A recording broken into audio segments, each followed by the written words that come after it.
Chapter 9. Rosethorn strode to the counter at the far side of Crane's room, placing a satchel on it. She began to empty the bag, placing its contents, her own blends of oils, infusions, and herbs, in neat ranks against the glass wall. The water dedicate, who someone had greeted as Peachleaf, dragged the tall clerk's chair to the end of Crane's work table and began to take pens, paper, and ink from the cabinet underneath. Crane himself arranged things on the counter at his end: vials, lenses of all kinds and colors, sheets of paper, and a priceless Yanjing porcelain teacup tinted celestial blue. Briar's fingers itched, not just because that cup was worth a fortune. It was one of the most beautiful things he'd ever seen. Crane walked over to Briar's station. "If it goes missing, I will know where to look," he said ominously. "You are here to work." Raising his voice so it would carry, he told Rosethorn, "I will treat him as I would any other novice. If he cannot be relied upon, he goes. I cannot do my own work and watch his too. He really is too young for this." Rosethorn's only reply was an absent-minded, "Where are the notes to date?" "Peachleaf?" asked Crane dryly. "Did you make a second copy as I requested?" The water dedicate looked around frantically, then rummaged in the cabinet where she kept her supplies. Crane went over to complain and to supervise. Waiting for him, Briar read the instructions on the slate with care. He picked up the numbered vials and matched them to the wells with the same numbered on the tray before him. "You'd have a real mess if you jumbled the notes for it all," he thought. "No wonder Crane gets testy." "Not," added Briar with a grim eye on the man, "that I mean to be lambkin meek if he gets testy with me." In a box next to the rack of additives he found measuring tools, pens, ink, and squares of parchment for labels. A note was stuck to the inside of the lid, with the instructions, "Give everything to washers at end of day." "Finally!" Crane announced as Peachleaf held up the sheaf of papers. He passed them to Rosethorn and came back to Briar. "Attend," he began. "Osprey showed me. I just follow the slate," Briar said, cutting off the lecture before Crane could give it. He got to work, adding liquids and powders into the proper wells, as he kept his hands and arms clear of the tray itself. Though he'd never had to do this particular job before, Rosethorn's demands for her medicines and herbal mixtures were every bit as precise as Crane's. Briar moved from bottle or jar to tray steadily, barely hearing Crane's fusses about being careful and watching where his fingers went. Once he finished the entire tray, he opened an inkwell, took a reed pen, and carefully noted the date on the parchment labels glued to the edge of the tray. "Well?" he said, looking up. Crane's eyebrows went down. Briar figured the dedicate was scowling under his mask. At last Crane pointed to the final note on the slate. Variation L. Briar wrote that under the date on the labels. "Cover it," Crane said tartly, "then shelve it." Briar slid the tray into a space on the left-hand shelves. He grinned evilly at Crane, who couldn't see beneath the boys' masks. "I learned steadiness picking locks in bag-houses," Briar said airily. Someone, he suspected it was Peachleaf, snickered. Crane only raised an eyebrow at him and said, "Next tray." He stood over Briar for 3 more trays, watching every step. When Osprey brought supplies from the outer workroom, Crane made Briar refill his bottles and jars, then slip the numbered labels back on. Finally, he went to his own table and got to work. Off and on, Briar would peer at him, amazed at the variety of magics Crane used. The man treated the contents of the trays with his own liquids and powders, each of them so powerful that their containers shone like miniature suns when Briar looked at them very long. He could see magic glint on the surface of the many different lenses that Crane used to examine the trays. Even the air around Crane was filled with traces and sprinkles of silvery magic that flared whenever he spoke a fresh spell. At mid-morning, Briar placed a finished tray on the shelf. Feeling he'd earned a short halt, the boys stretched and looked around. Peachleaf sorted through a sheaf of parchments, her hands trembling. Rosethorn continued to read Crane's notes with the kind of concentration she normally kept for mildews and plant lice. In the outer workroom, Briar could hear the soft murmur of conversation over the clink of glass and metal. Crane drifted to Briar's post, frowning over a sheaf of notes. When Briar turned back to his counter, Crane held up a hand, meaning for him to wait. The lanky dedicate mixed 3 oils from Briar's supplies into a new bottle. The boy frowned. He could see that Crane had used marshmallow and holly oils, but he couldn't identify the third ingredient. Reaching into the new bottle with his power, he choked. "Mustard?" he asked, shocked. "What good will that do?" "Are you a healer as well as a plant mage?" was the acid reply. Crane briskly tied the number 4 label onto the new oils bottle. "You haven't the training to understand, nor have I time to instruct you."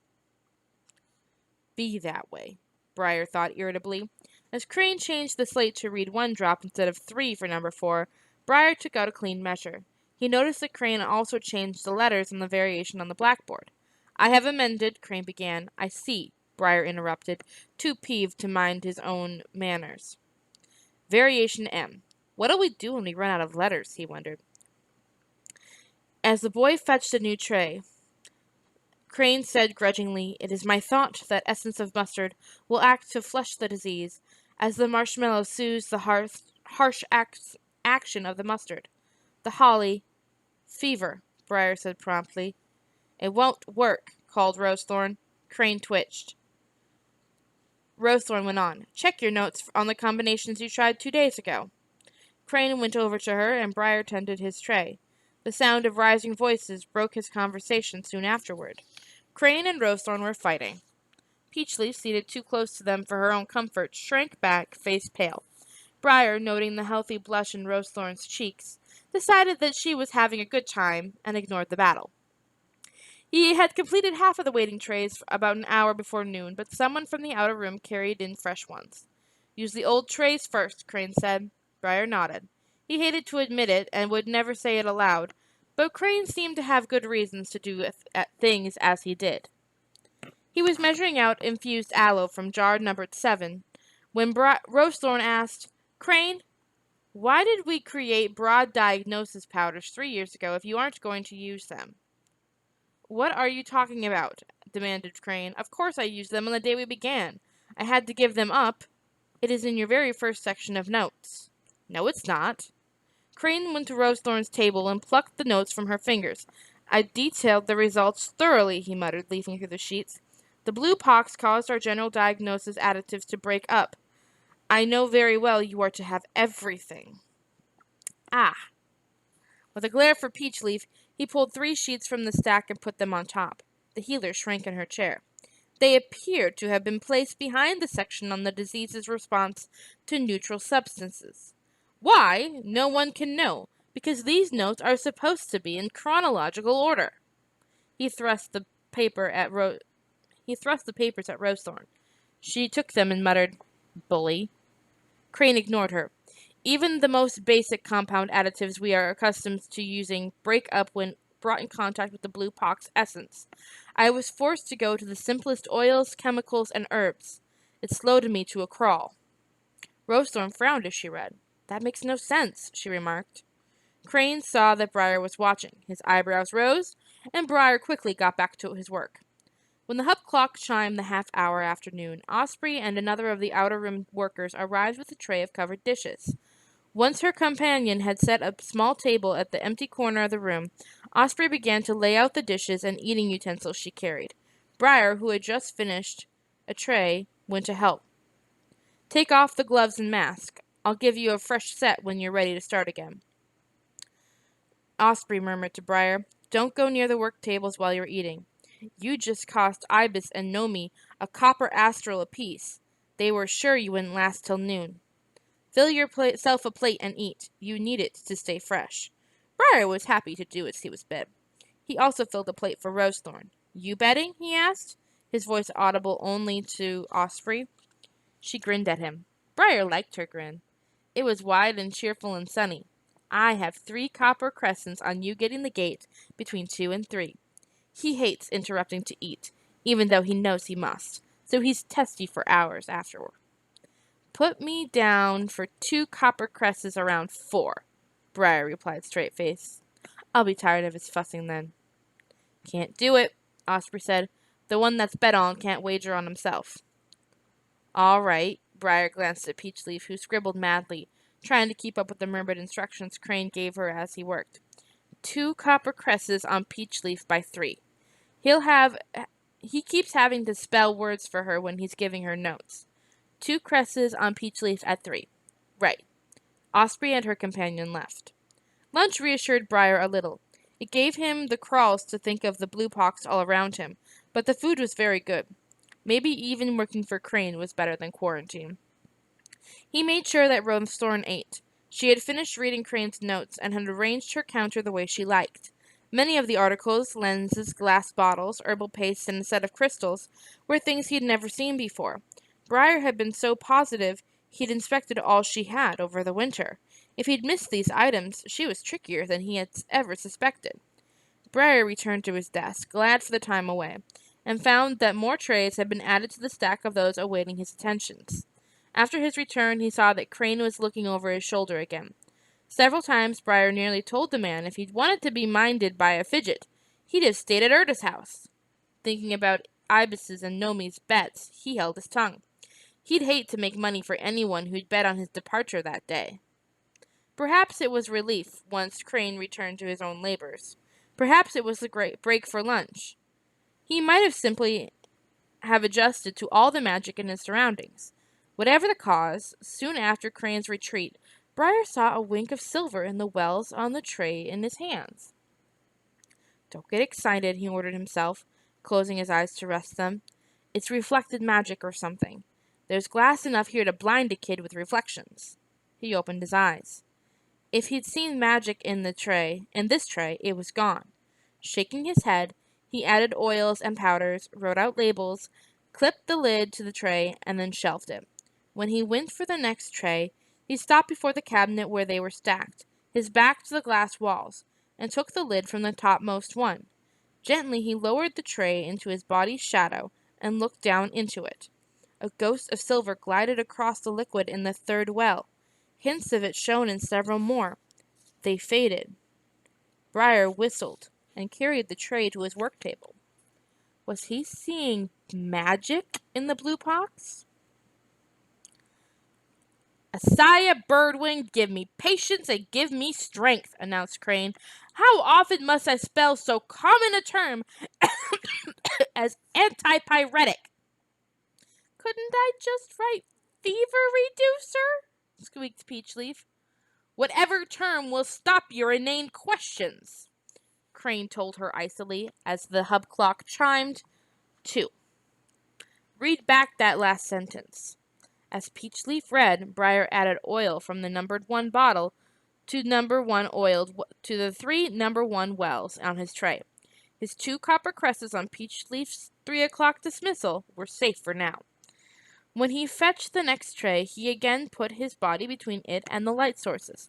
He thought he may have seen a glimmer, but it was gone in a second. What he needed was Nico, or more likely, Triss. Nico was busy in the city. While Briar, Daja, and Sandry had caught the ability to see magic from Triss back when their powers were seeping into each other, Triss was still the best at it. She claimed it was because Nico had bespelled her eyeglasses to help her see power. Briar suspected that Nico had just taken the easy way to teach her the skill. Whatever the reason, Briar was sure that if magic were part of the blue pox, Triss would see it. But how was she to get the chance? People did not come and go in these workrooms. Anyone who entered had business here, and they had to scrub coming and going. He couldn't just ask Triss to ramble by and peer in. Glass shattered noisily in the outer workroom.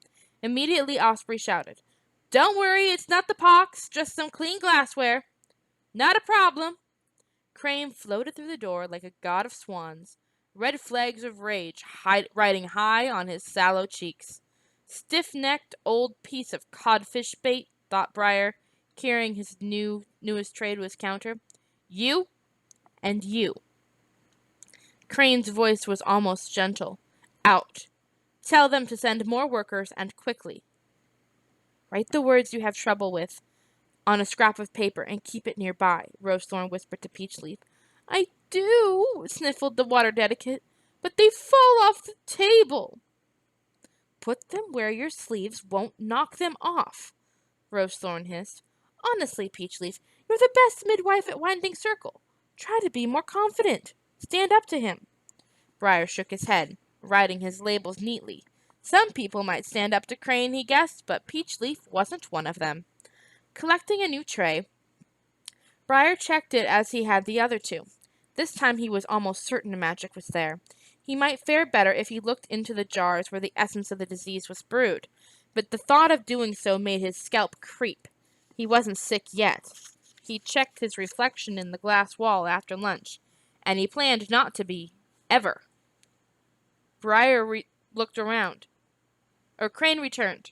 Briar had had the chance to work up 3 trays before he heard Crane say, "That is it." Briar looked around. Peachleaf had spilled a bottle of ink. The lordly forefinger pointed. "Out," Crane ordered. Peachleaf sighed. "Thank you," she said, gripping the pointing hand and giving it 2 hearty shakes. "I won't take a moment more of your time. Come see me if you ever want a baby delivered." She trotted out of the room with a wave to Briar.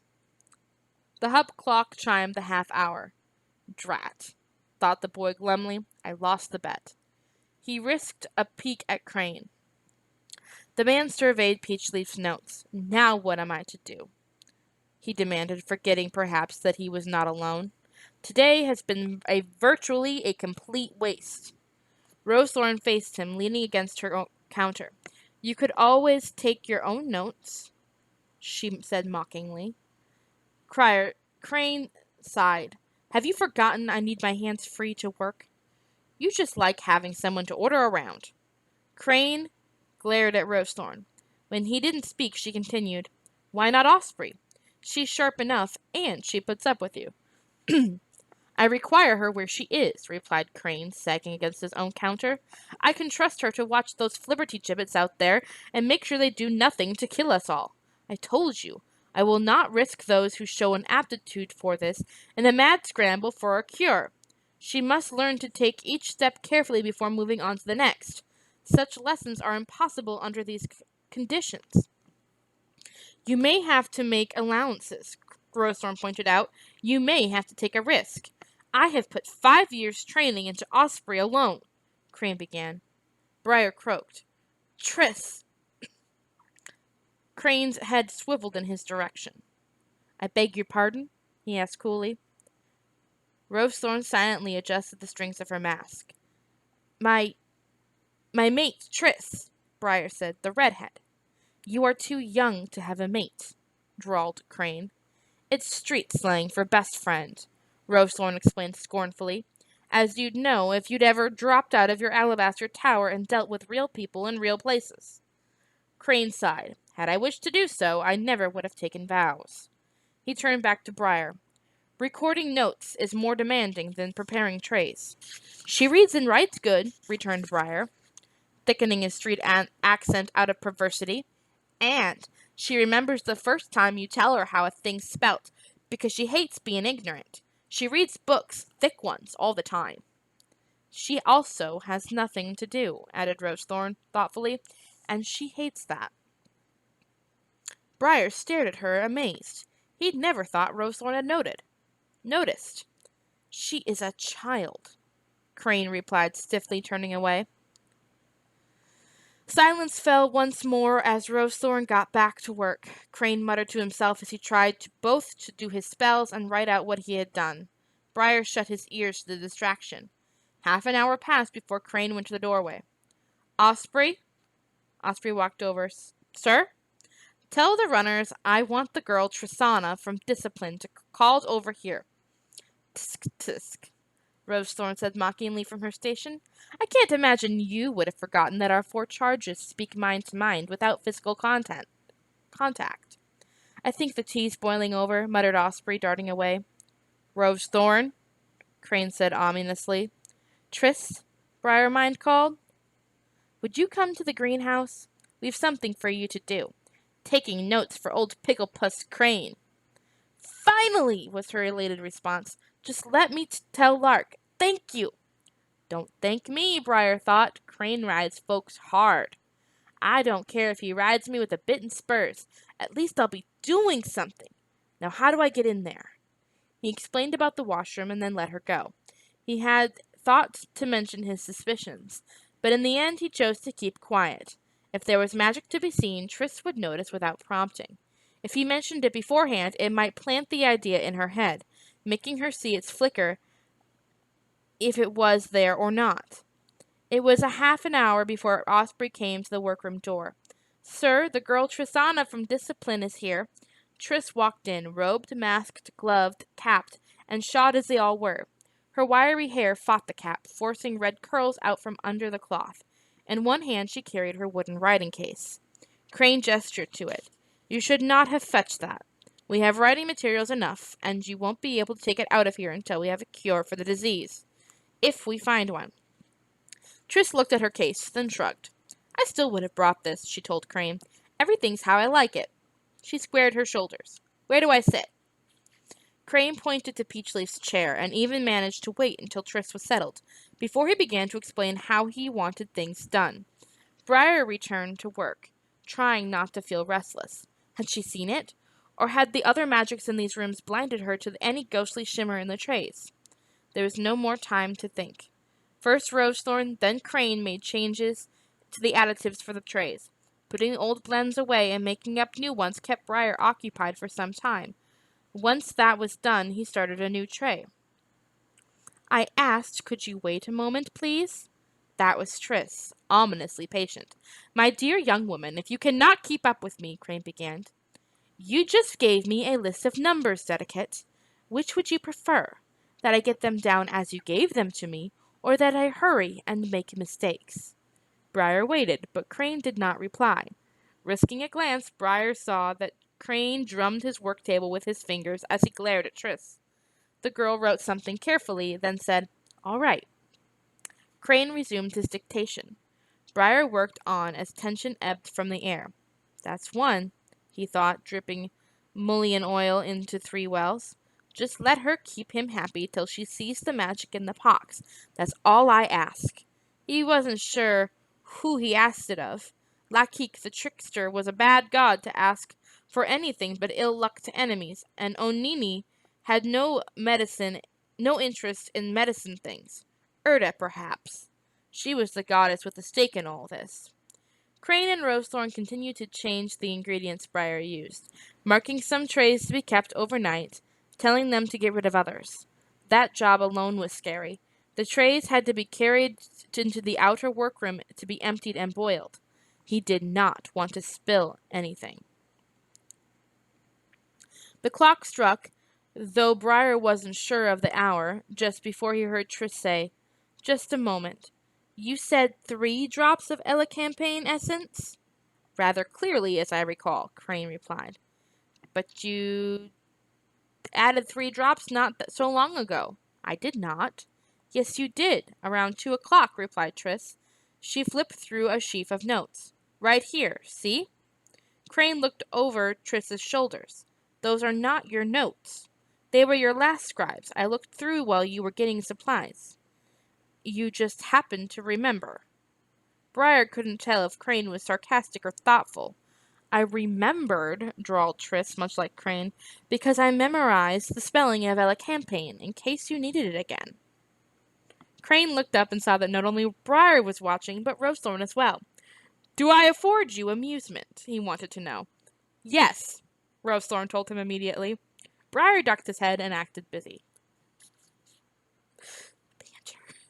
There had been no fresh changes to his slate for over an hour when he stopped for a stretch. Looking up, he was startled to find the sky overhead was turning dark. Rosethorn had chosen this moment to rest too. She watched Crane and Tris as she leaned against her table. As if Crane felt the change in the air, he straightened and braced his hands against the small of his back, twisting it to loosen it. "Put your brush down," he advised Tris. "Move a little." Tris slid off the chair, making a face when her stiff legs hit the floor. Slowly she walked over to examine Briar's work area. He waited until she squinted at the tray he was about to start, then said quietly, "That yellow stuff, that's the blue pox. They render it there." He pointed to the outer workroom. "Then they put them in these rock trays, and I drip things into each pocket with the blue pox."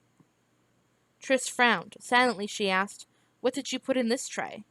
She looked at the racks of containers. from which Briar had made his additions to the pox essence. None of this is magic, but I keep glimpsing it. Briar felt the back of his neck tingle. Did she see it? There's only blue pox in that tray. I ain't done nothing to it yet. Triss grabbed Briar's arms. Just the disease? Are the trays magicked? Briar shook his head. Can I see the blue pox? She asked. Just the blue pox? Briar led Triss to the outer workroom. Osprey was lifting crystal trays from the boiling vat and setting them to dry. Triss, here's Osprey. She's Crane's apprentice. Osprey nodded cheerfully at Triss. He must like you. I haven't heard him deliver a lordly denunciation yet. Triss shrugged. He'll get to it soon enough. I wanted to show Triss the blue pox, explained Briar. She ought to see how it's brewed up, since she's to be a scholar one day. Osprey shed the special mitts that let her handle the hot crystal slabs without burning herself, and donned treated gloves again. As she led Triss to the out counter where the workers handled the blue pox essence, she explained how it was made. As carefully as if she held feather-thin glass, Osprey opened the metal catches that locked the jar and raised the lid. Triss leaned close to look. Briar did the same. Inside, the jar was glazed white. It was only half full of yellowish, oily-looking blue pox essence. Briar saw an assortment of silver glints, a shimmer that faded. Slipping through their magical connection, he gazed at the essence through Triss's eyes. To her, the silver was no rapidly fading glimpse, but a steady, pale gleam. The stuff used to make the essence, it's magic, isn't it? Triss asked Osprey. Well, yes, replied the young woman, but the clarifying wash, that's what it's called. The wash is made to evaporate once the disease is pulled from the samples. There can't be any magic left in the essence. If it is, all of our results will be wrong. The cures won't work, or they'll go really awry. May I close the jar? I did not mean for you to go on holiday, announced Crane meaningly from the inner workroom. One moment, Triss said to Osprey. She leaned over the jar, squinting at its contents. Briar, looking again through her eyes, saw the wash of silver. This is why you suggested me, isn't it? Demanded Triss. You weren't sure, and you thought if you told me what you thought you saw, you might make me see it. That's about right, Briar acknowledged, and braced himself for her wrath. Smart thinking, she told him instead. Briar drew out of her magic, startled. He could have sworn she'd be vexed. Triss returned to Crane without a word to Osprey. Thanks. She gets distracted, Briar said apologetically to the apprentice. Thanks for showing it to her. It's all right, Osprey assured Briar. Working for Crane, you get used to people who forget the niceties when they're all caught up. Briar snorted. I guess you would. He followed Triss. If we are ready, Crane asked Triss, now that playtime is over. Triss took a deep breath. You should send for Nico. There's magic in the pox. Crane stared at her, unmoving. Fascinated, Briar counted as the man blinked. Once, twice, 3 times. He heard a click as Rosethorn put something down on her own counter, hard. You see magic? She asked sharply. Are you sure? Triss nodded. We have substances that tell us if magic is in use, Crane pointed out. We employed those first. Does it work if it's only a sneeze worth of magic? Briar wanted to know. I mean, it was so teeny, I wasn't even sure I saw it. And thus you suggested Niclarin Goldeye's student, Crane said. I don't know what kind of a measure a sneeze worth is, Triss remarked, but the amount is very small. Rosethorn came over. Do you think it's possible, she asked Crane, that it could be missed? Or it may have been lost among all our other magics, he admitted. We cannot do any of this without a monumental use of power, but there are drawbacks. We could have overlooked an infinitesimal amount of magic. Osprey? He raised his voice so abruptly that Triss, Briar, and Rosethorn were all caught by surprise and jumped. Osprey came in at a run. Sir? She gasped. We require Niclarin Goldeye. Wherever he is, here or in Summersea, find him at once.